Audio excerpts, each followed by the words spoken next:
Coat सभ्यता के अनुसार पौराणिक काल में एक भील रहता था।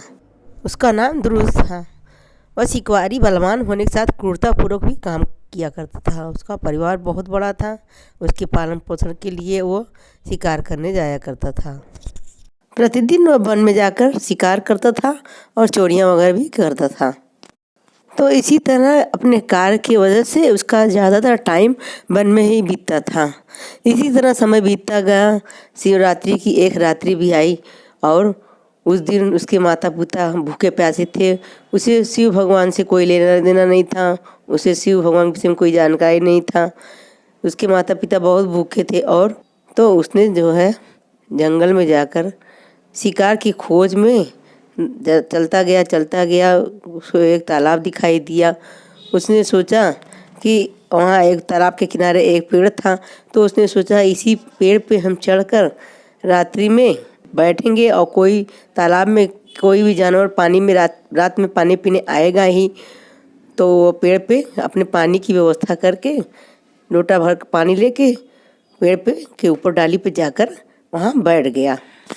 पेड़ की डाली पे बैठे और शिकार का इंतजार करते करते काफ़ी रात बीत गया। इस तरह से आधी रात हो आया और उसे थोड़ा हलचल पानी के पास महसूस हुआ, तो उसने अपने तीर को साध लिया और इस दौरान उसके हाथ से कमंडल से थोड़ा जल जो है नीचे से पेड़ के नीचे जो शिवलिंग था उस पर गिर गया और कुछ बिलपत्र भी गिर गए। इस तरह से उसकी प्रथम की पूजा अनजाने में शिवरात्रि की हो गई। तभी व्याधनी ने देखा कि एक हिरणी भय से व्याकुल होकर कुछ आवाज़ से डर के उसकी तरफ देख रही है और कुछ कहना चाह रही है। डर डर काँप रही भय के मारे हिरणी ने व्याध से पूछा, व्याध तुम मेरे साथ क्या करना चाहते हो? उसने कहा, आज मेरे परिवार के लोग सभी लोग भूखे हैं और तुम्हें मैं मार डालना चाहता हूँ ताकि उनका मैं पेट भर सकूँ। व्याध की बात सुनकर हिरणी थरथर काँपने लगी और सोचने लगी, अब मैं क्या करूँ, अब मैं कहाँ जाऊँ। बहुत सोचने विचार करने के बाद हिरणी ने व्याध से कहा, व्याध मेरे शरीर को खाने से इसकी मांस से तुम सबको बहुत तृप्ति मिलेगी। इससे अच्छा पुण्य का काम क्या हो सकता है। उपकार करने वाले प्राणी का जितना पुण्य मिलता है उसका 100 वर्षों में वर्णन नहीं किया जाता है। लेकिन मैं क्या करूं, मैं कुछ कहना चाहती हूँ। मेरे बच्चे जो है, मैं एक बार अपने बच्चों के पास जाना चाहती हूँ और अपने स्वामी को लौट कर उनको सौंप देना चाहती हूँ और फिर मैं तुम्हारे पास वापस चली आऊँगी। मेरे इस बात को तुम मिथ्या मत समझो। सत्य से ही पृथ्वी टिकी हुई है और समुद्र ने भी धैर्य धारण किया हुआ है और सत्य से ही सारा संसार व्याप्त है। तमाम विश्वास दिलाने के बाद व्याध को जब हिरणी की बातों का विश्वास नहीं हुआ, तब हिरणी ने फिर कहा, मैं तुम्हारे सामने शपथ खाती हूँ कि ठीक उसी तरह मुझे पाप लगेगा यदि मैं तुम्हारी बात नहीं पूरी करूँगी। जितना से ब्राह्मण यदि वेद बेचे और तीनों समय संध्या वंदन न करे, जिस तरह से कोई विश्वासघात किसी को करने से, झूठ बोलने से जो पाप लग सकता है, वो पाप का भागीदार मैं हो जाऊं। इस तरह से उसने अनेक तरह से व्याध को विश्वास दिलाने की कोशिश की कि वो उसे एक बार अपने बच्चों के पास जाने दे। इस तरह से हिरणी शपथ खाने के बाद चुपचाप खड़ी हो गई। तब व्याध ने उसको बच्चों के पास लौटने के लिए कहा। इस तरह से पानी पीकर वह हिरणी वापस आने के लिए अपने बच्चों के पास खुशी खुशी लौटती। इस तरह से प्रथम पहर बीत चुका था और उधर दूसरी तरफ हिरणी की बहन अपने बहन को बहुत देर से न आने पे वो उधर उसकी खोज में चल पड़ी और वहाँ खोजते खोजते तालाब के किनारे जा पड़ी। फिर हलचल से भील ने अपने धनुष को चढ़ाया और वहाँ से कुछ फिर इस प्रकार कुछ बिलपत्र और जल शिवलिंग पर गिर गए। इस तरह से दूसरे प्रहर की भी पूजा हो गई अनजाने में। इस तरह से धनुष ताने हुए देख के वो हिरणी घबरा गई और उसने व्याध से पूछा, तुम ये क्या कर रहे हो? तब व्याध ने कहा, मेरे परिवार के लोग बहुत भूखे हैं और मैं तुम्हें मारकर उनको तृप्त करना चाहता हूँ, उनका भूख मिटाना चाहता हूँ। तब हिरणी ने कहा, यह तो बहुत अच्छी बात है, मेरा शरीर किसी के काम आए, किसी उपकार में आए, इससे बड़ा भला और क्या बात हो सकता है। लेकिन मेरे बच्चे अभी अकेले हैं, मैं उन्हें वापस जाकर अपने पति को सौंप कर दे आकर मैं तुम्हारे पास फिर चली आऊँगी। ऐसी मेरी बात को विश्वास करो। तब व्याध ने कहा कि तुम्हारी बातों का ऐसे मैं विश्वास करूँ, क्या वो वजह है कि मैं तुम्हारी बात को विश्वास करूँ? तो उसने कहा, हिरनी ने कहा कि जिस तरह से कोई अपना वचन देकर उससे विमुख हो जाता है, पलट जाता है और बहुत पूर्ण पाप का भागी हो जाता है, उससे मुझे भी पाप लगे। जो व्यक्ति विष्णु का भक्त होकर भगवान शिव का निंदा करे, जो व्यक्ति अपने माता पिता के निधन के बाद श्राद्ध कर्म न करे, जो उसमें जो पाप लगता है वो पाप मुझे लगे यदि मैं लौट कर ना आऊँ। इस तरह से व्याध ने उस पर विश्वास किया और उसे जान दिया। और इस तरह से रात्रि का दूसरा पहर भी बीत गया। बहुत इंतजार करने के बाद बहुत देर तक हिरनी के नहीं लौट आने पर व्याध उद्धत हुआ। हिरनी की खोज में निकलने के लिए उसने देखा जलाशय के पास एक हष्ट-पुष्ट हिरन खड़ा हुआ था। उसने उसको मारने के लिए जैसे ही अपने धनुष को चढ़ाया और इसी दौरान उसके कुछ जल लोटे से और बिल्ववत शिवलिंग के ऊपर अनजाने में गिर पड़े और इस तरह से तीसरे प्रहर की पूजा भी उससे हो गई। पत्थरों के हलचल से सुनकर हिरण ने व्याध की ओर देखा और पूछा, ये क्या कर रहे हो? तब व्याध ने कहा कि मैं तुम्हें मार डालना चाहता हूँ और अपने परिवार की भूख मिटाना चाहता हूँ। तब उस हिरण ने कहा, यह तो बहुत पुण्य का काम है, मेरा शरीर किसी के काम आए।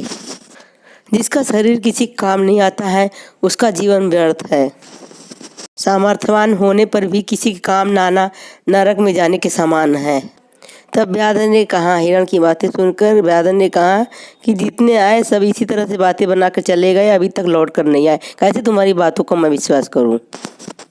व्याध की बातें सुनकर हिरण ने कहा, मैं जो कुछ कहता हूँ उसे ध्यान से सुनो। यह चराचर ब्रह्म सत्य पर ही टिका हुआ है। जिसकी वाणी झूठी होती है उसके पुण्य नष्ट हो जाते हैं। मेरी बात को ध्यान सुनो, मैं शपथ लेता हूँ। ठीक उसी प्रकार शिवरात्रि के दिन यदि कोई रात्रि में भोजन करता है, मैथुन करता है और कोई व्यक्ति झूठी गवाही देता है और किसी का धन हड़प लेता है, उसमें जो पाप लगता है वह मुझे लगे यदि मैं लौट कर ना आऊँ। जिसके मुख से कभी शिव का नाम न निकले और बिना शिव को प्रसाद चढ़ाए भोजन करे और जो पर्व के दिन श्रीफल तोड़े, उससे जो पाप लगता है वह मुझे लगे। अवश्य का भक्षण करे, वो यदि मैं लौट कर ना आऊँ तो वो पाप मुझे लगे। उसके ऐसा कहने पर व्याध ने उसे जाने दिया। तब हिरण पानी पीकर वापस लौट गया। तब तीनों हिरण वहाँ साथ में मिले और एक दूसरे का वृत्तांत सुने और सत्य की प्रतिज्ञा में बंधे हुए निश्चय किए कि वहाँ हमें वापस लौटकर जरूर जाना चाहिए। और जाने के लिए उद्धत उन हिरणों ने अपने बालकों को समझा बुझा कर जाने का निश्चय किया। तब उसमें से बड़ी हिरनी ने कहा, स्वामी यदि आप चले जाएंगे तो बच्चों को कौन देखेगा? स्वामी सबसे पहले मैं ही वहाँ सबसे पहले गई थी और प्रतिज्ञा की थी, इसलिए आप यहीं रहें और मुझे ही जाना है। तब छोटी हिरनी दौड़ती हुई पास आई और कही, बहन नहीं, मुझे जाना है, मैं तुम्हारी सेविका हूँ, तुम यहीं रहो, मैं जाऊँगी। तब हिरण ने कहा कि नहीं, तुम दोनों यहीं रहो, क्योंकि बच्चों की रक्षा माता से ही होती है, मैं वहाँ जाऊँगा। हिरण की बात सुनकर दोनों हिरनियों ने कहा, नहीं, पति के बिना जीवन बेकार है और हम भी चलेंगे आपके साथ। तब उन सभी ने अपने बच्चों को पड़ोसियों के हवाले करके उनको समझा बुझा के वापस जहाँ पे व्याध उन लोगों का इंतज़ार कर रहा था, सभी हिरण और हिरनियों ने वहाँ जाने के लिए उद्यत हुए।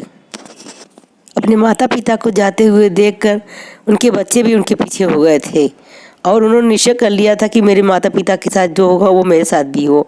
इस तरह से सभी वहाँ पे उस व्याध के पास पहुँचे और व्याध ने इतने हिरणों को आया देख के जैसे ही अपने धनुष पे वहाँ कुछ साधा, तैसे ही कुछ जल और कुछ बिल्वपत्र शिवलिंग पे गिर गए। इस तरह से चौथे प्रहर की पूजा हो गई।